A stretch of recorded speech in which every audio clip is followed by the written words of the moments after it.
Do, do, do, do, to see or not to see. Do, do, do, do, to see or not to see. Join the rush line, try the lottery, or pay full price, because it's the best show you'll see. Do, do, do, do, to see or not to see. Hi, everybody. Howdy, howdy. We're talking about the color purple. There's a... Like the color purple. All right. I'll save it for when you see the real show. Yeah, pay full price to see the real people do the songs. Anyway, there's an open run going on of the color purple at the Bernard B. Jacobs Theater. Tickets start at $75, but there's a general rush for $35 when the box office opens, generally speaking at 10 a.m. I was on that block today, which a lot of people are calling Black Broadway Road, because you've got the Lion King over there, you have Eclipsed over there, you have Color Purple over there. I don't know if Huey's on that block. Is it? Yeah, it is? yeah. Oh, Huey It's and soon. Shufflewall. Yeah. So, honey, Black Excellence is all on that 45th Street block. Anywho, everyone knows the original author was Alice Walker, and people are very familiar with the movie that Steven Spielberg directed, but it's back on Broadway with a new cast. I liked this production. I saw the original a couple years back, maybe 6 or 7 years back, with Fantasia and LaShawne's. Yeah, I think so. And I liked the production value of that show a little bit better than this one, because it's very, very stripped down. The original production mesmerized audiences when it premiered at London's acclaimed Miniature Chocolate Factory. And I mean, there's a very minimalist set. Very few costume changes, but what I do like and what really stood out to me is the vocals of all of the leading cast members. Stellar. The lead, Cynthia Erivo, hopefully I'm saying that correctly, is taking America by storm. This is her Broadway debut, and she was wonderfully received when she was in the lead role as Celie in London, and folks here are loving her as well, and I thought she was wonderful. What'd you think? I like LaShawne's better. I saw the original as well. I felt like LaShawne's provided the arc and the long trajectory of Celie's life, and I feel like Cynthia wasn't able to portray that as well, even though I did love her voice. The singing of this entire cast was amazing. I mean, they did hire professional singers, so that was a big part of it. Jennifer Hudson is in it, as well as Danielle Brooks from Orange is the New Black, who is great. I want to give Tony to her. She was phenomenal. She plays Sophia in it, and honey, she can sing. Yeah, you may know her as, what's the name of, what is Tasty on Netflix's Orange is the New Black, but honey, she is Miss Sophia in this production. She really gave you some great character. Yeah, she does. But then also the whole age thing, it still didn't work for me.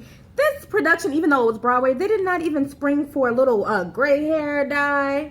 Fantasia used to wear a gray wig at the end of the show. I love Fantasia as Celie. And then the costumes. I mean, how can Nettie show up home years and years later wearing the same costume she left home in?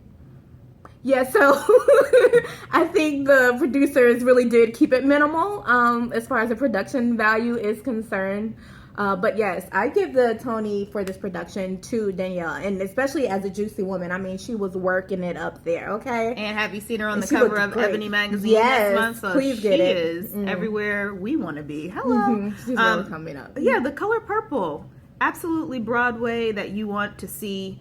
The production, especially if you've never seen Broadway before, if it's your first Broadway experience, is one that I think will draw you in and really make you feel like Broadway may be for you, or the theater may be for you. So for a first time, or even someone who's been a couple of times, I think you definitely should check it out. Well, it's such an important story as well. Like, anyone can relate to it, no matter what color you are. The story is just so powerful and so moving, and that still comes across in this production, even though the production value was minimal. Yeah. Including the set and the chair, which was every prop. It was very creative. I have to say that. The chair was a chair, a bathtub, a jail cell, a hole, like a tool. It was everything. Yeah. So I think we both like a little glitz, a little and pizzazz production. Broadway. Yeah, and it wasn't not that, but it was intentionally not that. The director specifically wanted to strip Pare it it down. But anyway, go see Color Purple, and then you be the judge. Exactly. Overall, I'm going to have to give this version of The Color Purple 3.5. Yeah, same for me, 3.5. And a special shout out to Patrice Covington, who plays Squeak, who's my sorority sister. She brought a lot of effervescence to the role. And, Very bubbly. And yeah, she really brought Squeak to life. I mean, you knew her in the movie, but in this show, she kind of steals some singing, so look out for her. Yes.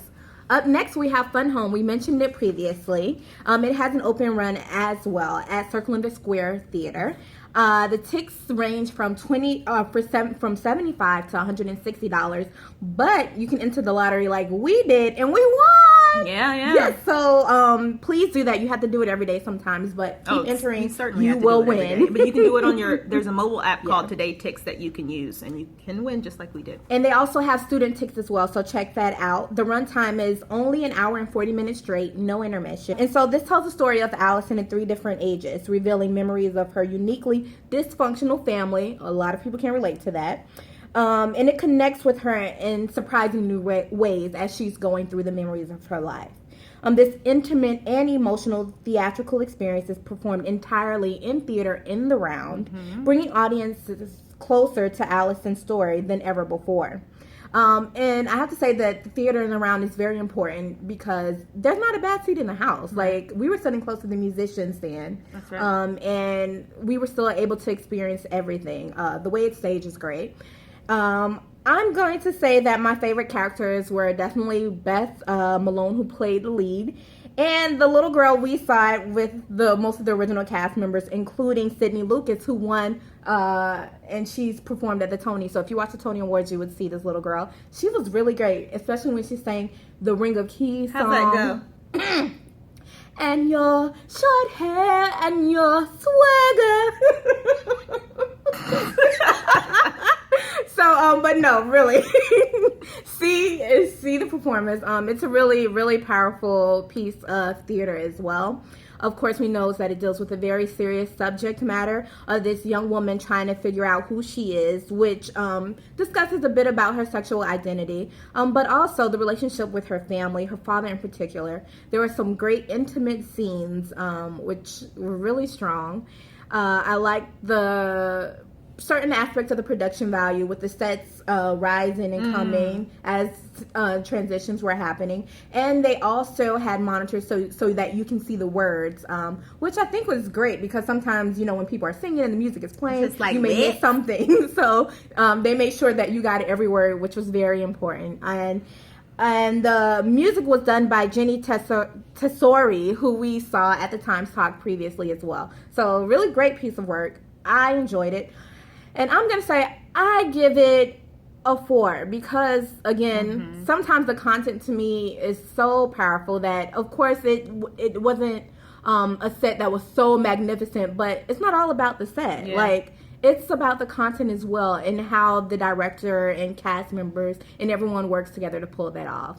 So I really enjoyed it. What did you think? I really liked Fun Home. We saw it quite over the summer, was it? I think, or quite a few months ago. But what rings true to me even months later is the fact that there was something so organic and authentic about the book and the story overall. It wasn't showy. And just so you know, I don't always need showy. I really enjoyed it. I thought it was very different from any type of theater I'd ever experienced before. And it's still going on Broadway almost 2 years, or maybe it's over 2 years. It's been running for quite a while now. Yeah, so last year was a Tony season that it was a part of, but it is certainly worth seeing. Definitely. Especially if you win the lottery and can pay less. So. Yeah, and it's still a show that's very, very popular and a hot ticket. So I would say 4, like you, copying off you today. 4. And it won 5 Tony Awards, so clearly this is a great show. Absolutely. And if you're going to just get into the theater, this is definitely a great show to start with. So make sure you see it. So we'll see you all soon, and we'll bring you more information about more shows that we're seeing. So stay tuned. To see or not to see. To see or not to see.